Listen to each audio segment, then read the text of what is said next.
Hello and welcome on to the latest episode of our Rovers Chat. I'm joined as ever by Robbie Andrews. Robbie, how are we doing? Yeah, very well, Ricky, thank you. Stuff. We're now broadcasting on YouTube as well, so who knows who'll be watching. Could be anywhere in the world watching this Rovers Chat. So unfortunately, it's not a kind of happy, clappy episode, is it, at the minute? You know, the run that they're on and obviously the latest result down at Leyton Orient, you know, well and truly put to the sword, 4-0. I mean, you know, watching it back and then watching the highlights, what's your assessment of it? Because we were just chatting there off air. For me, it's probably the worst performance. I was trying to think since when. I think since I've been covering the club, maybe Stockport, very early 2024. I don't know about you. I mean, in terms of not only result, but, you know, overall performance as well. Yeah, Rovers lacking in all departments, weren't they, against a team who've not exactly been pulling up any trees so far this season. I know they reached the playoff final last season, but they're a very different opponent, I think, this time around. I wasn't at the game on Saturday. I was sort of travelling and following it. You know, 3 o'clock comes around and you're thinking, okay, maybe this might be the afternoon that Rovers turn a mini rut around and get back on the winning trail. Within a couple of minutes, they're a goal down, and you know, a similar story to the last couple of away games, really, particularly the Wigan one a few weeks back. Rovers just second best in all departments, really. You look at the manner of the goals they conceded, whether it's, you know, switching off from a set piece or whether it's a long ball forward that's, you know, if it should have been dealt with by 1, 2, 3 players, perhaps, you know, and it ends up in the back of your net. I think whatever can go wrong for Rovers at the minute is doing, and I think they've just got to dig in. I think that's pretty much how Jack Senior summed it up after the game, wasn't it? That there's a bit of soul searching going on because, and he hit the nail on the head. I think, you know, a good team doesn't turn bad overnight. Rovers have had a really good start to the season and then an awful month and a bit, really, haven't they? The last 6 weeks have been not great, to say the least. But it's now about how they pick themselves up, because you can't sort of languish and feel sorry for yourselves. You've got to pick yourselves up quickly, because, you know, we're middle of October now, and it quickly gets around to those winter months when you're travelling a fair bit and you've got tough games and teams are getting into a bit of a rhythm. The last thing you want is to be a team who can't win, you know, for love nor money, and you go into places almost worrying how many is it going to be, as it ended up, you know, being 4 on Saturday. Yeah, I think as well that, you know, the second one is probably one of the most upsetting. I think if you're Rovers, you know, the fact that you can legislate a little, can't you, for the errors for O'Riordan and, well, Close and McGrath, and if you even want to chuck Lawler in there for the third. But the second one where nobody got out quick enough and Connolly's took a 1-2 and then he's just, yeah, quality strike, but there's literally nobody, you know, anywhere near him, is there? No, too easy, wasn't it? And I think, you know, if you're Leyton Orient, you're happy as anything with the goals. Did they really have to work that hard? I think Grant said that, didn't he, after the game, that, you know, Richie Wellens will be thinking brilliant game plan, work to perfection, when looking at it from a Rovers perspective. And it's almost like you've given them at least a couple of goals and made it too easy for them. Away from home especially, you know, Grant wants to attack and go for every game. But there's sometimes early on, especially if you're on a bad run, you think, right, okay, can we get through the first 20 minutes at 0-0, you know, get yourselves on a bit of a level playing field and grow into the game from there. But Rovers were a couple of goals down in the blink of an eye, and then it's a mountain to climb, isn't it? And I think, yeah, the goals they're conceding at the moment are too easy for teams. You struggle to really find a goal where a team has properly cut through them. You know, even going back as far as Wigan, individual errors there. It was a set piece at Luton. The goals on Saturday against Orient were all poor goals, really. And I know they're always poor goals when you're conceding them, but yeah, it's just a lack of solidity, really, that's making Rovers a bit too easy to play against at the moment. Yeah, which brings us on, I suppose, to this run. You know, I'm just looking through the records there. If you count all the cups and, you know, the trophy and whatnot, it's 1 win in 7 in, you know, all comps. Is that, and that was at Grimsby, obviously, the other night. Is that a possible cause for concern for you? Because you look at the games coming up, spaced out a bit, aren't they now? You know, you've got the Northampton, Reading, and the cup game. Not many midweek games, which we've said a lot this season. How big does that kind of make the Northampton game? Well, it's a massive game, isn't it? I think it's probably too early in the season to call it a must-win, but it's one where Rovers would do anything for that feel of 3 points. I think we've said before, I think a couple of weeks ago, the lack of goals is a massive issue. And actually doing a bit of digging before this, it stems further than just this run. Rovers have only scored more than once in 2 league games out of 12 this season, against Mansfield away and at home to Bradford. Other than that, goals are a massive issue. Owen Bailey's got 6. Robbie Gotts has got 3. There's a couple of players who've got a couple, but not many are really digging it. And even Owen Bailey, of course, his run was always going to come to an end. He was never going to keep scoring at the rate he was going. So you're looking around, Gotts got a couple in the trophy, didn't he? But elsewhere, who's sticking their hand up and getting the head on the end of crosses or, in that right place at the right time? It's 3 away defeats on the bounce without scoring a goal and without looking like scoring a goal, which is probably the biggest issue. So it is a cause for concern. I think these next 2 fixtures are really important because, Leyton Orient were 8 places below Rovers, so you can't really read too much into that at this stage. But I think Northampton are 14th, Reading 21st. You flip to the other side of the FA Cup first round, and you've got Barnsley in 8th and Lincoln in 6th. So if you don't pick up a win from these next 2, you're almost looking into the distance with a bit of trepidation and thinking, oh, hang on, we've got to go to Lincoln. We've got a South Yorkshire derby against Barnsley off the back of, as you said, 1 win in 7 at the moment. The last thing you want is for that winless run to continue. But I just think the lack of goals away, the lack of almost looking like scoring. Grant said after the Burton game, didn't he? Rovers had a good first half, got themselves in front, had a couple of chances, not loads of chances, but ones where they had to take them. Sharps, one-on-one with, I think, a couple of minutes before the equaliser. That goes in, it's 2-0. I don't think Burton come back from that. But you miss that chance, and then we know that Rovers have got defensive vulnerabilities at the other end, and all of a sudden it's 1 apiece. But even after the equaliser, did Rovers look like going on to win it? Probably not. Similar against Wimbledon. As soon as they conceded, they don't look like scoring again. It almost knocks the stuffing out of them. And that's that. There's no real second wind. Whereas I think back end of last season and even throughout the whole campaign, when Rovers conceded, there was never really a sense of panic. It was always, okay, we believe in our quality at the top end of the pitch. And I do wonder if that is having a bit of an impact now because they're not scoring goals. Is there a few, glances round at each other as if to say, well, okay, are you going to take it by the scruff of the neck, or are you going to lead by example?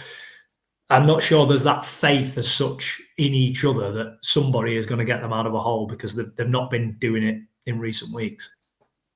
Yeah, that kind of ties in a little with, excuse me, with Grant's, post-match interview. We always enjoy him. He's always honest, isn't he? And I thought it was interesting that he came out and kind of said, it's on me, that result. But then at the same time, you have to, he gave the warning, didn't he, later on that, maybe he has been a bit loyal to players. And like he said, I think apart from Owen Bailey and Billy Sharp, there's not really anyone that you go, right, yeah, he starts every week. So it'd be very interesting. The team selection, I think, for Saturday will be very, if you can get that spot on, then good luck to you. Yeah, well, the problem is the team's chopped and changed so far this season, whether it's at centre-half or on the flanks. So it's almost like, is that a reason why Rovers are struggling for consistency? Because you're never quite sure who's going to start anywhere, really. As you said, there's a couple of positions where, Molyneux will 9 times out of 10 start on the right, Bailey in midfield, Sharp up front.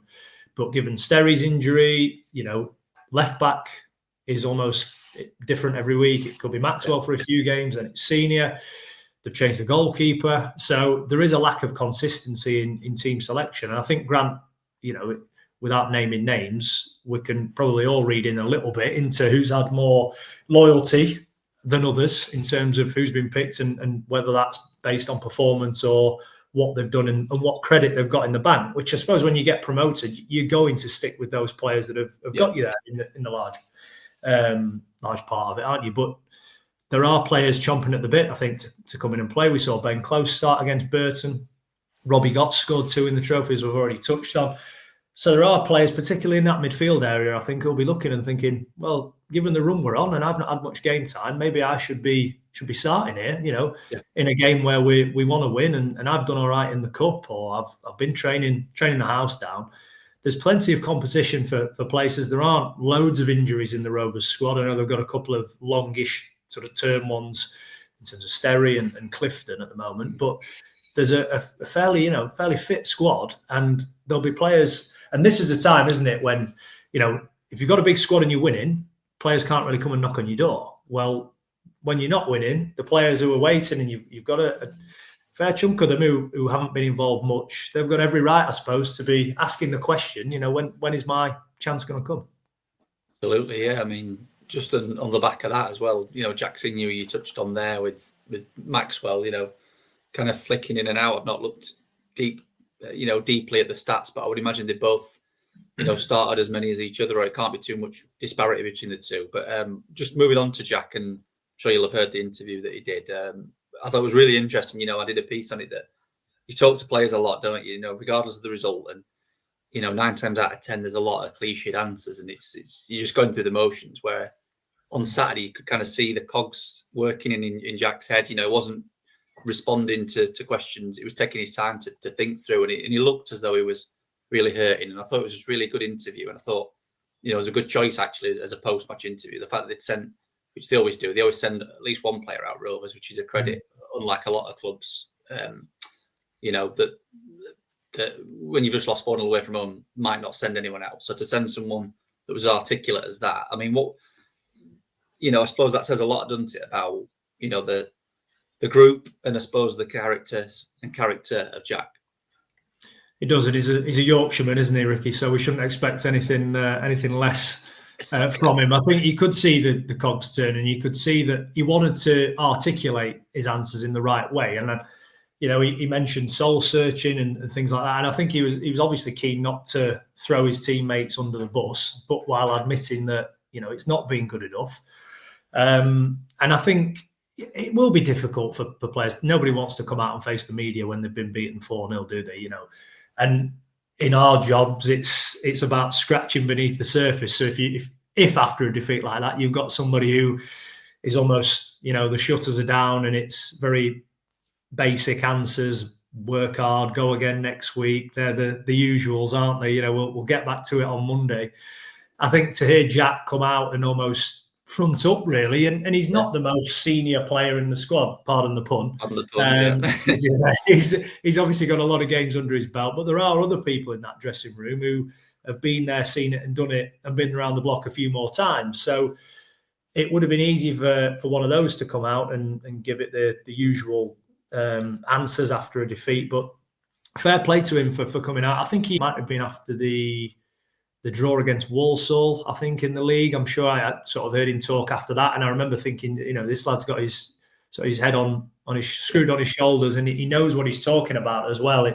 It's sometimes easy for players to come out and open up a bit more, but then almost revert to type a little bit. But I think he seemed like a player that Rovers fans can relate to. He gets the club now, doesn't he? He's been here for a good couple of seasons. He's been in and he's been out. He's had injury issues, as that left back and the right back berth seem to just follow, or have injuries follow them around, don't they? So he's had to work hard as well, and I think it is good competition for him and Maxwell. But it must be difficult, again, not really knowing whether you're going to play week in, week out. So you could have a really good game, but then the opposition might suit the lad who's working alongside you. So, yeah, great interview, and I think he'll be one of those who's thinking, well, I've had my chance now. All right, we got beat, but am I going to get a run? Is it going to be James Maxwell again? It's difficult, but that's why the manager's in the role he is, and that's why he's got the squad he's assembled to make those choices. Yeah, absolutely. Yeah, we'll just end on the luck of the draw or not, as we says there. I mean, it's mad, isn't it? This FA Cup draw again. I don't think anyone was surprised when they got an away tie. It's not the most glamorous, is it? Crew away. Winter's coming. What did you make to it?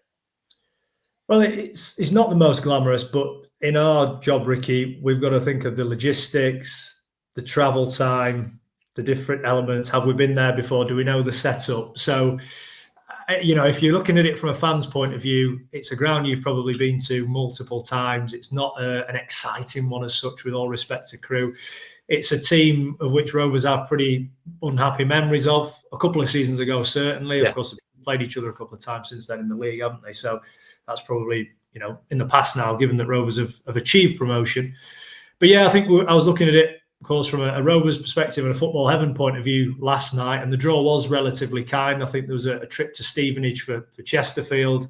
Obviously, Rovers go to Crewe. Barnsley and Rotherham are both at home in the first round. So I think the main thing you look at is how far away is it? You're almost, I hope it's not Truro away or anything like that, albeit it would have been a new ground and something different to go and tackle. But it's a draw that, while not the most appetising, it is a winnable game, isn't it, for Rovers? And it's a chance to get through. And we've seen in previous years that whether it's this competition or the Carabao Cup, Grant McCann's teams tend to do well in the Cups. And if you can get a decent tie first up, we saw Rovers get through and do all right, didn't they, last year in the Cup again?